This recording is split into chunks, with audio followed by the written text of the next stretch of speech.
We have a 72 Challenger in the shop today. It's kind of cool. We're going to do some floor pans. We got a bunch of work to do on it, but this video will go over how to do floor pans. If you saw in an earlier video on a 71 Barracuda, I did floor pans on this one, and since they're both in the shop right now, I want to show you the differences between these two cars. A lot of people think they're exactly the same for the most part, minus the outer bodies.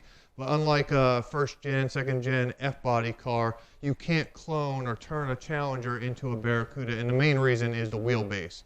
Challenger is a 110-inch wheelbase, and a Barracuda is a 108-inch wheelbase. And I'll show you while we're doing floor pans where this 2 inches comes from. This is the main floor section we're going to install. It's both exactly the same for Challengers and Barracudas, 70 to 74. Where they're going to make the difference is on this rear section on the external body. So this rear floor pan, actually now we got the Barracuda here. I'll show you, we'll put this in there, and actually I'll go around the other side. We'll open the door and you'll see what I'm talking about. So you see the toe sections, the floor sections up here are going to be exactly the same. That's what we're going to put in the 72 Challenger. This is the toe section, and right here, if you look, when we put this floor pan in, right there, if you look, you could see the Barracuda floor stops right here, and there's your 2 inches made up in the difference of the floor pan. So we'll go over the Challenger, and actually, you could see where the Challenger does it on their quarter panels, they extend the floor section, and you're going to have 2 more inches right there. If you see these cars side by side, you would easily be able to tell. For the most part, the other measurements are about the same. So that's what we're at. All right, so this 72 Challenger, now we went over that. We're going to install that new floor pan right there, the front floor pan, the 2 toe sections. If you look at it, the owner got this car, it's a little worse than he thought. There's a bunch of patches on here.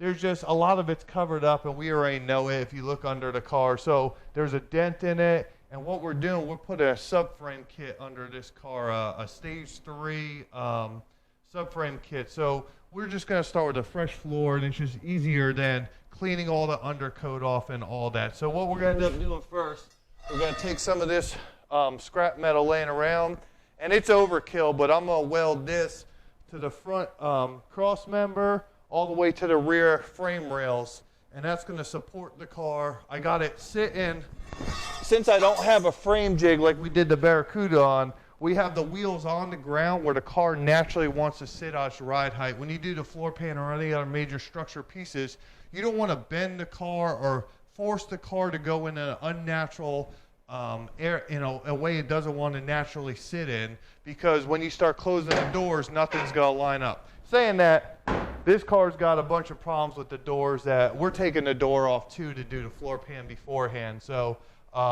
if doors are perfect and you do it and you start jacking the car a certain way, you'll see your door gaps will change and you're stuck on that because you welded everything structurally now back in place.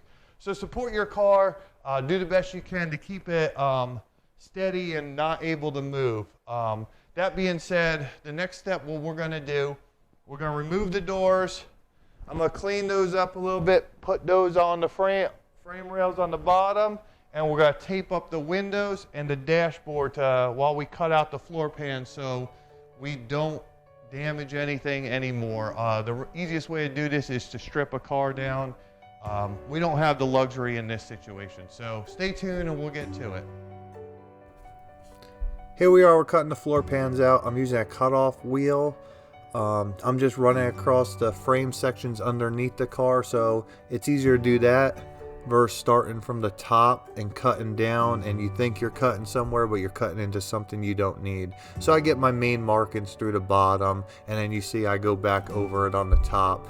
And I'm doing it in a small section where it's easier to manage and easier to remove one section at a time. And if you miss a spot, like you'll see in a second, it's out, but there's one spot here or there I gotta get, you can go back to it a lot easier, where if you're doing a big section, there'll be 4 or 5 spots that will be you're fighting at the same time.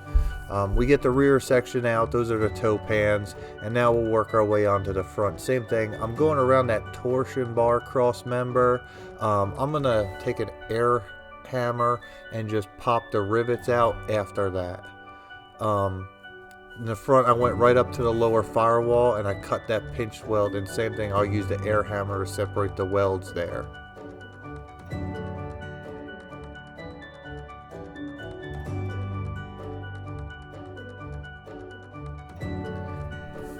Here we are using the air hammer, popping the factory rivets out and a cutoff wheel to just remove them and make them a little bit easier. I probably should be wearing gloves. It's easier to cut yourself on this, but maybe next time. And pulling up the area on the rockers where the floor pan was pinch welded down from the factory. So just going through there. Here's the whole floor pan removed and we're cleaning it up. You could see the support bracing I added underneath the floor. I still have to pull out that center part of the floor pan. But here's another look of the rockers getting cleaned up. And then here we put some rust prevention stuff on it. And start cleaning up the areas we're going to weld, so we're not welding on the rust prevention stuff. And here I added the weld through primer. This is really good, and it's easier to weld and it won't rust underneath after you're all done. So here we are, we got the new floor pan. I'm taking the Eastwood surface panel prep tool. This tool is amazing. I'm punching 3/16 holes in it. What I did before, you could see the white paint. I used a paint marker and I traced out all the frame sections with the floor pan held in place on the car with vice grips. And what that's doing, that's going to give me a guide. I know right where to put all my pinch weld, my factory spot welds, and I'm going to add a little bit more, but you see that's what I'm doing right now. I'm drilling out all these spot welds and getting it all prepped, so when we set this floor pan in the car, we're ready to weld. We know where all our holes go, everything's lined up. It just makes it easier doing it this way versus getting in the car and then drilling your holes. And there's no guesswork at this way.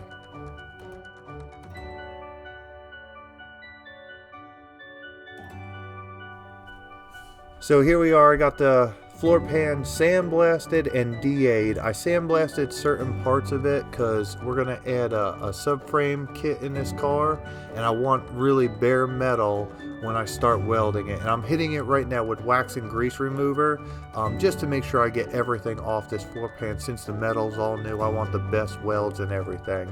Right here we're adding the weld through primer. It's just same thing. We don't want this thing to rust. There's going to be a lot of open areas that aren't going to be welded, and this is the best stuff. See, I'm mostly focused on areas right now that I know are going to be covered and we won't be able to get to later, because in the future we are going to paint this whole floor pan.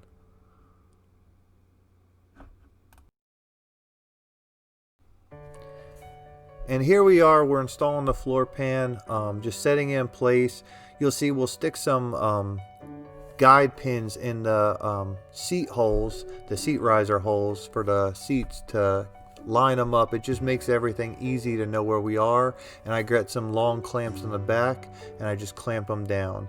We're welding this thing up. I start on the tunnel on the torque box usually on this type of car and work my way from the center out. I think it's just easier that way. Everything seems to lay out better that way. And you're just tapping down with a hammer and working 1 3/16 hole at a time with the MIG welder. From here, what I like to do, I like to go right down the rockers towards the back of the car. Now, saying this, I didn't get a video of it, but I also, before I welded anything inside the floor pan, the whole firewall is welded to the front of this floor pan on those pinch welds. It's just easier to line that up first when you're pushing down on this floor pan and everything else. But you see, I'm working my way back down the rockers, and then now we're working our way on the front frame area. Same thing, just tapping and moving forward. I think it lays down the floor pan just a lot easier, and you don't fight it as much. All these panels you're gonna fight a little bit. You're gonna have to kind of muscle here and there, but this way you're working little sections. You're kind of massaging out everything, all the imperfections. And it's just one or two taps in between each weld is all you really need. And here we are, we're going to work down the passenger side rocker panel. Same thing, just tapping it, welding right down it. This gives you a different angle, but it's the same process. I work my way from the center out, working my way back, and then I'll work my way forward towards the front firewall. And you see I got that clamp holding it on there. Once I get the last area down, there's the 2 brackets under the seat risers. That's where I'm clamping right now, and I put 3 holes in each of those, and I'm welding them. We're about in the back toe pan area now.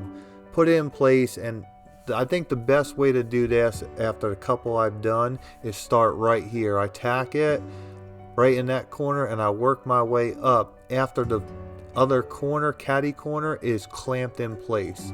I just think that curvature is easy to get. It's the hardest piece, and if it's not right pushed down, that's going to be the way to get it. So I'll work that curve, and then you see the next area that I think is the most important is the rear frame rail. So I'll kind of hammer that. We go underneath, we tap it up a little bit, and we get that shape matched up.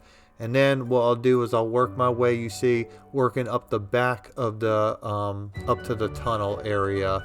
And then I could come back across and get the front of the floor pan. To me, this seems to work the best, and then I work the rocker area next. On the other side, you see we're putting it in. It's going to be the same process for the most part. I'm going to show you a different angle, how I'm clamping it, where you can see this side of the process being worked. But this one's the same way. This pan goes on top of the driver's side floor pan, so a toe pan, if you're ever doing this, make sure you do the driver's side first and then lay this one, the passenger side, on top. And same thing, we're working our way up, and then you'll see in a second we'll sit there and I'll work on that rear frame area. Once I tack the 2 corners in, I know it's the rear frame rail right now, I know it's in. So we're, same thing, tapping that down, everything's fitting good. This is all AMD sheet metal. I recommend them highly too. Out of most of the sheet metal I used, I think this is the top of the grade stuff. There's a couple spots, like I said, you're gonna have to massage more than others, but yeah, as you can see, these pans are fitting in really good. I did trim a little bit off the front just to make them match up a little bit more, and I did that by tracing a paint marker from the rear pan to the front pan and then measuring and cutting that angle so they don't overlap each other too much. I just think it's going to be a cleaner look. And same thing, I'm working my way up here. After I do this, I'm going to weld across the top. I skipped that because I was blocking it, but I welded across the top, and then what I'm going to do, I'm going to go back to that area I started at where that rear frame rail is, and I'm going to work my way to the outside of the car.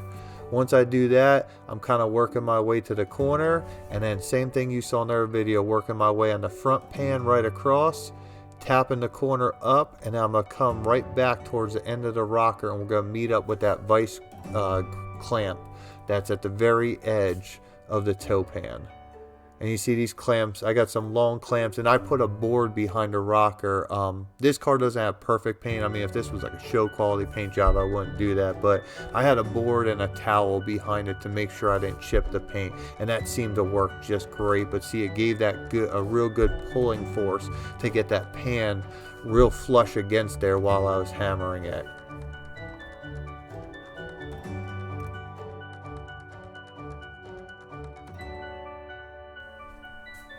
Here we are with a grinding wheel, cleaning up all the welds that we've done on this floor pan.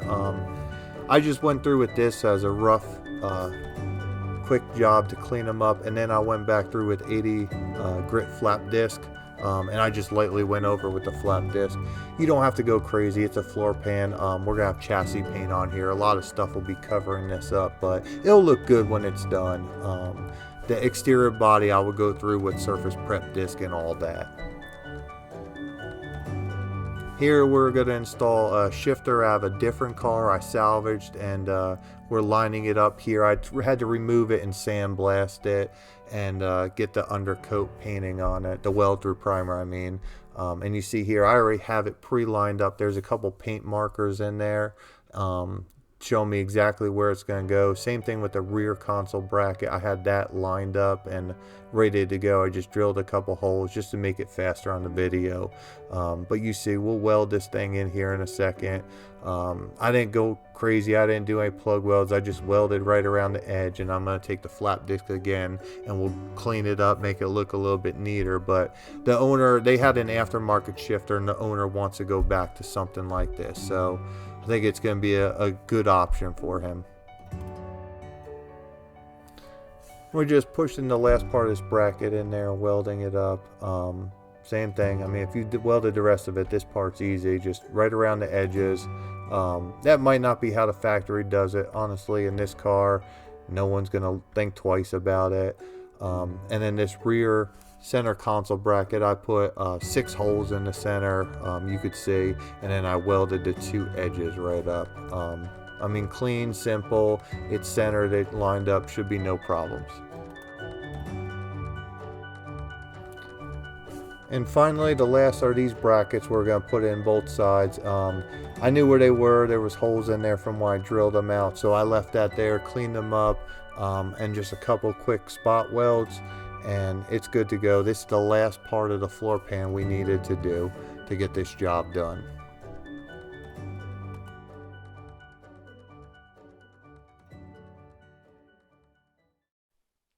All right, so we're going to wrap up this floor pan install. Everything's done on this part of it, and we'll go it over. We got the main floor pan in there. All the seams and everything are cleaned up. You saw we welded there. I'm not going to prime it at this point. We're still going to DA this floor. We got a lot of work to do, and there's kind of other plans on talk with the owner about doing some other stuff in here. So really, we got to seam seal these edges around the front. We got to seam seal basically all this area, everywhere we pretty much welded on the seams. And I don't want to do that till we're done welding in here. So you might see that in our video, you might not, but at this point, the metal work's done. It needs to be DA'd, primered, and that's going to be covered. But we got the front pan in, like I said. I put the automatic, we actually pulled this out of another car and we had it around because he wanted it. The automatic shifter and console mount, that's welded in, and how I relocated that, you saw, I basically worked off the factory mounts. This would be the rear console bracket. We put our 2 side brackets going to the rear pans. The rear pans are put in place, everything's welded there. There was a couple spots up here that had holes and everything, but they're done. Everything's solid. It's a brand new floor. We fixed a couple areas up in this toe board firewall area. Had to weld them, but everything's solid. As far as we're concerned, the bracket's been cut out underneath, and this floor pan's ready to go. We'll take a look around the front of it on the firewall.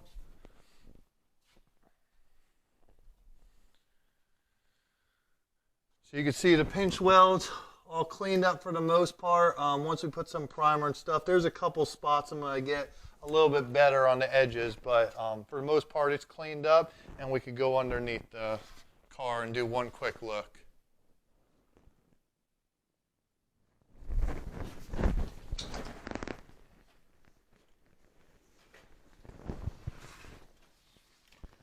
So if you're looking underneath, it was easier to do beforehand, but these seat brackets were welded in on the car. I had to do that after the fact because they came in late. They're lost in the mail, but that's done. You can see all the brackets were cleaned up. It's a brand new floor under here, obviously. Same thing under here. We're still going to DA it. The area that we're going to do the next thing on the subframe connector is already primed. But you can see when I'm welding, you could see the penetration of all the welds, and that's what you're looking for. That's kind of the only reason I wanted to show you this. You want to make sure you're getting good penetration on your welds, and they're actually fusing the metal together. Same thing down the middle.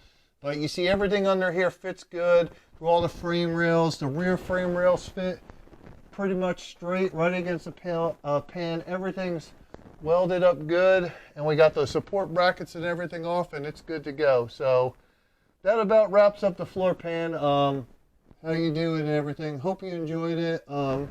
Like, subscribe to our channel, Facebook page, and we'll try to do more videos. Thank you.